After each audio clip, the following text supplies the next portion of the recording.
Hi all, welcome back to a new post today. Let's look at the most important topics that you need to keep track for January 2nd and 3rd with regard to the upcoming UPSC preliminary examination of 2025.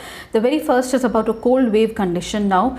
We all know that after the summer solstice, that winter solstice of December 21st to 23rd, we have the winter season in the northern hemisphere, and India comes under a grip of cold wave from November to March. So we have a specific cold wave definition according to the IMD. There is a different definition according to WMO and every country based upon the location in the latitude.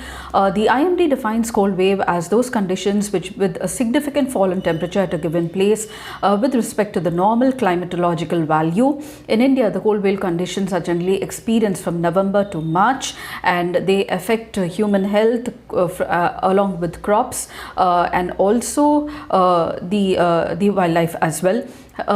According to IMD, cold wave is considered to be the minimum drop of temperature from 10 degrees or less for the plains and 0 degrees or less for hilly areas. Now, Quad is celebrating, the Quadrilateral Security Dialogue is celebrating 20 years of its establishment, and this group traces back its origin to the relief measures which were held by 4 countries, India, US, Australia and Japan during the 2004 tsunami. And then on in 2007, it was Shinzo Abe, the late president of Japan, who conceptualized this grouping, and it became a quadrilateral security dialogue between the 4 countries of India, US, Japan and Australia. So they celebrated the 20th anniversary. 2025 Quad meeting is going to be held in India. 2024 was held in US under the presidentship of Joe Biden, and they released a joint statement commemorating the anniversary, which said that they pledged to they pledged for a peaceful Indo-Pacific region, and they also trace back their origin to the assistance and response to the 2004 earthquake and tsunami that took place in the Indo-Pacific region. It was in 2007 the Prime Minister Shinzo Abe of Japan, with support of Australian Prime Minister John Howard and Prime Minister Manmohan Singh, late Prime Minister Manmohan Singh, and US Vice President Dick Cheney at that time, that they started the Quad dialogue, and it was paralleled by joint military exercise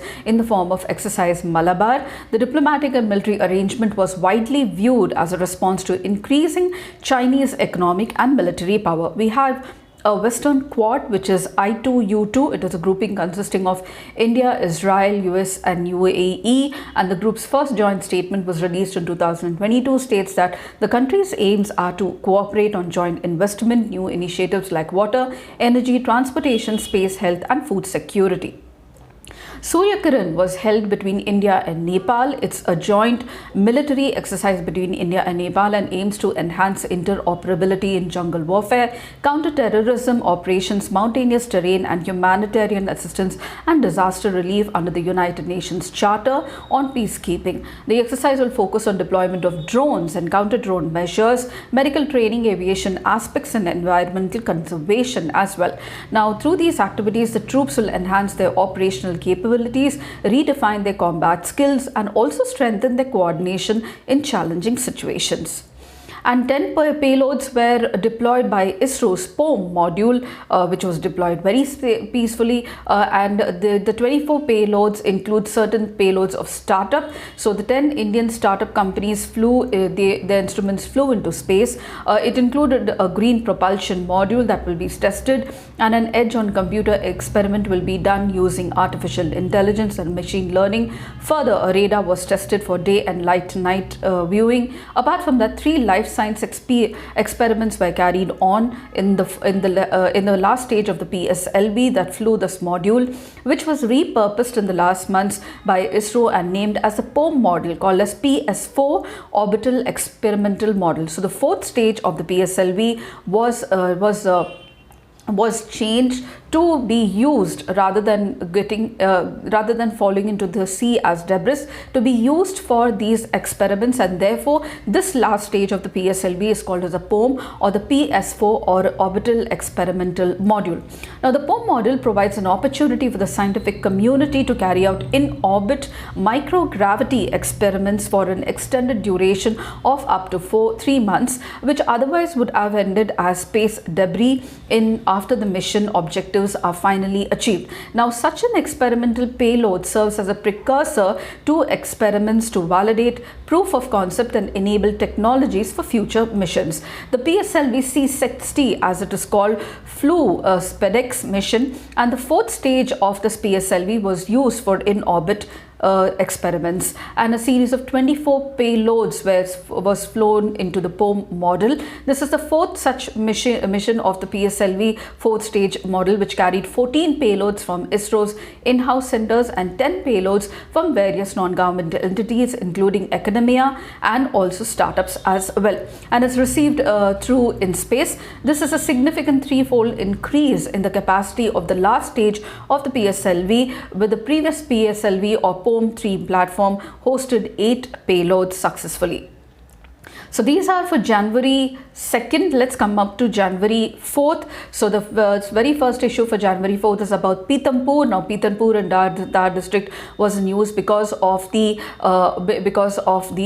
Bhopal Union Carbide factory remaining toxic waste that is going to be incarcerated there. So it carries it's going to 12 containers containing 337 metric tons of hazardous waste is going to be incarcerated at Pithampur in Dar district, and this came after the High Court of Madhya Pradesh set a 4-week deadline to the authorities to dispose of the waste. Let me tell you that the court had pulled up the state government over lack of progress and observation that the state was still in a state of inertia after 40 years of the disaster. And since the disaster occurred, the toxic material has been lying in the mothballed factory, polluting underground water and also rivers and surrounding areas as well. The toxic waste cleared from the factory included 5 types of hazardous materials, including pesticide residue and forever chemicals left from the manufacturing process. Now, these forever chemicals get their name because they retain the toxic properties indefinitely, and over the decades these chemicals were abandoned by at the factory site, slowly seeping into the groundwater environment, creating persistent health hazard for the people living in the nearby areas. And the Places of Worship Act was once again in news because of UP. So this law prohibits the conversion of any place of worship and provides to maintain the religious character of the place of worship as it existed on August 15, 1947. However, the dispute relating to the Ram Janmabhoomi and the Babri Masjid of Ayodhya was kept out of the purview. The Supreme Court is looking into the validity of this act. The Genetic Engineering Approval Committee, which functions under the Ministry of Environment, Forest and Climate Change, has been in news because the centre is tweaking the rules with regard to the composition of the committee. Now, based on the Supreme Court order recently seeking transparency in the working of this committee, which approves the release of genetically modified organisms or crops, the centre has decided to amend the rules to weed out any member which has a conflict of interest with regard to the agenda that is going to be discussed or approved by the Genetic Engineering Approval Committee. Now, there is a proposed change to be made in the rules of the manufacture, use, import, export and storage of genetically modified organisms or cell rules of 1989, which by the Ministry of Environment, Forest and Climate Change. Expert members who are seated on this Genetic Engineering Approval Committee will have to disclose their professional or personal interest, if any, which will affect the decision making of this body. Now, according to the draft, expert member will have to disclose their interest either direct or indirect to the panel and before the agenda of the meeting is being discussed, and the expert member shall not participate in the meeting if he has a conflict of interest with regard to the agenda before the meeting of the committee. And the Supreme Court in July 2024 directed the central government to ensure that all the credentials and past records of the experts shall be verified and conflict of interest any shall be identified for transparency in the decision making of the Genetically Engineering Approval Committee, which is a body without the approval of which genetically modified crops or organisms cannot be released in open. Panama Treaty was now in use because because of Trump. So this 1977 treaty was signed by Jimmy Carter along with the Panamanian leader Omar Torrijos, which set in motion the gradual handing over of the canal, which is a connecting point between the Atlantic Ocean and the Pacific Ocean, to Panama, transferring it from the US control of 75 years. Now, Donald Trump threatened to claim that the US control of the Panama Canal, accusing Panama of charging excessive tariffs on the ships that ply from this route from the Atlantic to the Pacific Ocean. The president also warned that he would not allow the canal to fall into the wrong hands, citing potential reference to China. The Panama Canal Treaty, agreed upon by both leaders, promised Panama, that is a country, the full control by December 1999, while the Treaty of Permanent Neutrality ensured that the canal would remain open for all vessels of all nations and granted the US the right to defend it against any of the threat. Producer price index is news because it is going to be replacing the wholesale price index, and the government of India has set up a committee to look into this. So what exactly is producer price index? It is nothing but a collection of indexes that measures the average change in the prices at the domestic producers who receive their goods and services over time. So the producer price index measures the price changes from the perspective of a seller and not a buyer or a consumer. It includes price from the first commercial transaction for any product and some services. It includes locally produced goods that transport between businesses owned at the same corporation, items produced domestically for the military, export items it excludes VAT, similar deductible taxes, and also includes any subsidies on the products received by the producer. It differs from the consumer price index, which measures the price from the point of view of consumers or buyers.